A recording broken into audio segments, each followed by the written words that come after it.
This is Pop Culture on the Apricot Tree, everyone. It's been a long time since we were here in your podcast feed. What have you been up to, Carl? Oh, well, we had a baby, so trying to survive with what is it, Jim Gaffigan says when you have like your fourth kid, imagine you're drowning and somebody hands you a baby. Yep. Well, the little kid's doing all right. He's not sleeping through the night, but he does wake up, feed, and then go back to sleep. So we're at least grateful for small victories in that department. Take all the sleep you can get at that point. I took my kids on a big, long church history road trip this summer. We drove all the way to New York and back, put 5,000 miles on the van. Oh, It sounds like fun, though. I have fond memories of the time we did that in 1897 for the sesquicentennial of the Pioneer. we were probably in the same place at the same time. I totally did that one with my family as well. We didn't even know it. Oh, fantastic. Nice to finally reconnect all these years later.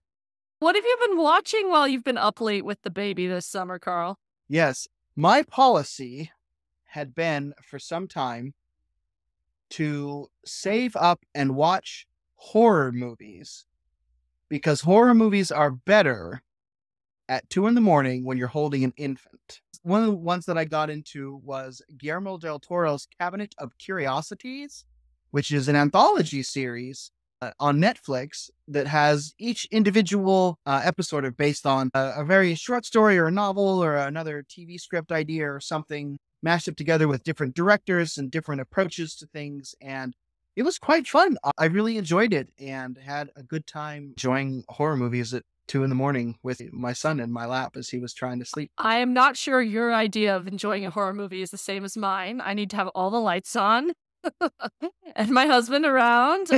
But then you can't see anything on the screen because all the screens are way too dark. I'm real good with that. But I am interested that anthology TV, I feel like, has been making a comeback. That hadn't been a thing for a long time, but I'm seeing so many anthology series nowadays where each episode is completely different. Yeah. Yeah. There's that. Black Mirror, another one that I watched, at least I've started this summer, was Philip K. Dick's Electric Dreams on Amazon Prime, where each episode is based on a short story or a novel or something from Philip K. Dick. And so kind of fun because he has such an inventive imagination. He's got to be the most adapted sci-fi writer of all time, maybe most adapted writer of all time, I swear, because pretty much everything he's written, I feel like, has been made into something at this point. Is there... Maybe Jane Austen tops him because there are lots of Jane Austen adaptations, but I don't know. Certainly, I think among the speculative fiction genre writers, because Jane Austen is not what you would call speculative fiction, unless you count Pride and Prejudice and Zombies, which I never watched. Well, there are several fantasy versions. There's a really interesting, it's inspired by Jane Austen, by Mary Robinette Kowal called Glamour in Glass, which is pretty much Jane Austen with magic. It's awesome. Huh. All right. Go look that up. I have not been watching any intense TV this summer, as I tend to. I did watch a sort of sequel to the Indian matchmaking show, which I've recommended before. It's Jewish matchmaking. Yay! It was really fun, though. Definitely some really awful people on there, but it was interesting to see a culture that confronts the problem of differing levels of orthodoxy in dating so upfront. There are all these different words for how orthodox you are, where you are on this scale, and they're all trying to match with each other and decide what level of orthodoxy their marriage is going to be at. And I was thinking, what would that look like for the Mormon dating scene? That would be very interesting because we don't really do that, the kind of labeling as much as they do. I do remember, and several of my friends who have left the church but remained in their marriages have commended me for this thing that Susan and I did.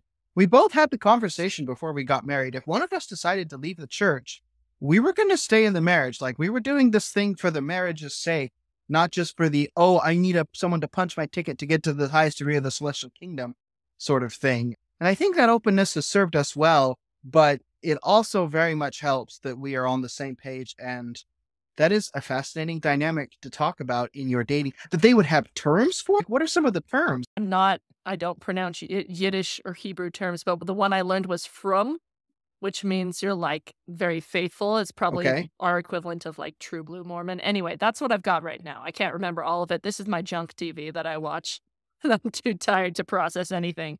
So, speaking of other things we watched this summer, there were some really good movies that came out this summer, and we're going to be doing episodes of the podcast about them, starting with Barbenheimer. I would like to state for the record that I pushed for us to do both Barbie and Oppenheimer in the same episode, just so we could do a Barbenheimer episode. But I think Liz very sensibly talked me down from that. I think there's just so much to say about both of the movies now that I've seen them both. I think if we tried to do them both at once, we'd have to have a 3-hour special, and that would not be great for recording. You're probably right. Not to mention the wild swings back and forth between the thematic content. It's true. We got a couple of other interesting episodes. Do you want to talk about our theme episode that's coming up, Carl? So one that I proposed that Liz agreed to that I think is going to be really interesting was, or will be, that we are going to do one on artificial intelligence in movies.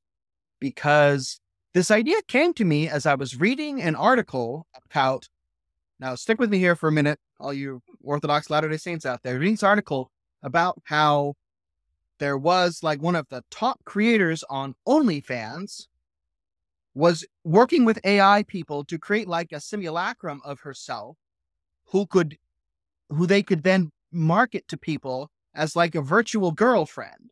And I watched this and I was like, this was a movie a few years ago with Joaquin Phoenix and Scarlett Johansson, with a guy who falls in love with his artificial intelligence, like personal concierge or whatever she is, like the Siri or Alexa, the really advanced version that they have in this new timeline, in this future point of human computer development. And he falls in love with her.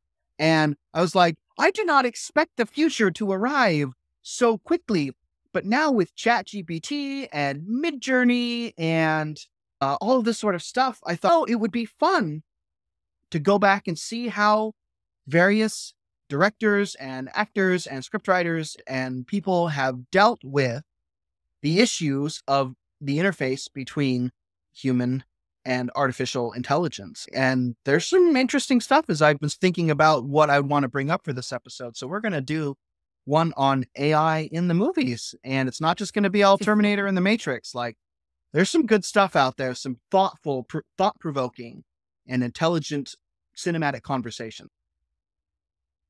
I feel like that's one of the best arguments for consuming science fiction, is that it's a way to think about these problems before they come up. And everything that people are panicking about ChatGPT, it's been talked about before in sci-fi for 60 years. Yeah, like in the 40s. And of course, we're also going to bring you another Star Trek episode, because it wouldn't be a season of the podcast without a Star Trek episode. So we're going to do another episode about the second season of Strange New Worlds, which I'm almost done with, and I am loving it. I instituted again with my kids Star Trek Sunday, which I had growing up, and I'm excited to finally have a Star Trek series that I can watch with my kids. I actually had to go buy Star Trek Prodigy because they took it off of Paramount Plus. This is a new thing that they're doing now because they don't want to pay royalties or whatever. Like, it's there for a little while, and if you miss your window, it's gone. But I actually wanted to have access to Star Trek Prodigy, so I just bought season 1 for $20 on Apple TV or Amazon. I forget where I bought it. I have a digital copy now because I really liked that show. I only watched a couple episodes of Star Trek Strange New Worlds before I realized that I wanted to watch Ahsoka, but I knew I'd need to watch Star Wars Rebels before that. And so I just finished watching Star Wars Rebels this afternoon, actually. And as we're recording right now, the first episode of Ahsoka premiered about 38 minutes ago. So I'm going to go watch that later after we're done recording here. And this reminds me actually of something else I did watch over the summer, which was season 4 of The Dragon Prince, which was a show that started off really interesting and in the vein of Avatar: The Last Airbender, kids saving the world, but taking them very seriously as intelligent and people worth engaging with and watching them go on this adventure. And I have a friend whose policy is I never start watching a TV show with my kids until it's finished its run, because you never know when in later seasons they're going to start throwing in content that you do not want your kids to watch.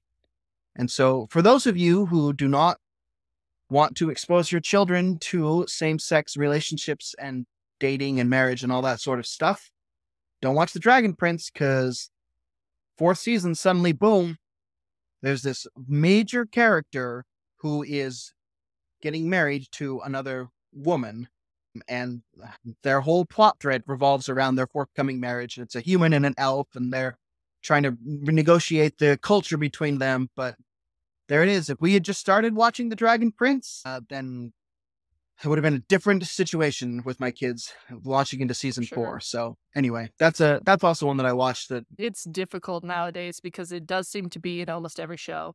And sometimes your kids aren't ready for that discussion yet. And they need some different examples than are available in media.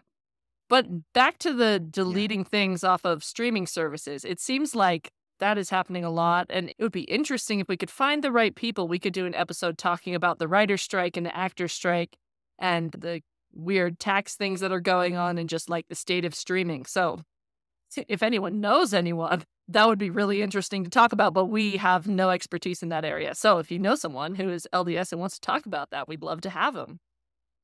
Yeah, that's a good point. I have a friend, actually, I might be able to ask, but we'll see. Put the spider tendrils out into the universe and see what comes our way. Anyways, we'd love it if you can recommend the podcast to someone and get excited about our second half of our second season. Remember to seek out everything of good report or praiseworthy, and we'll see you soon.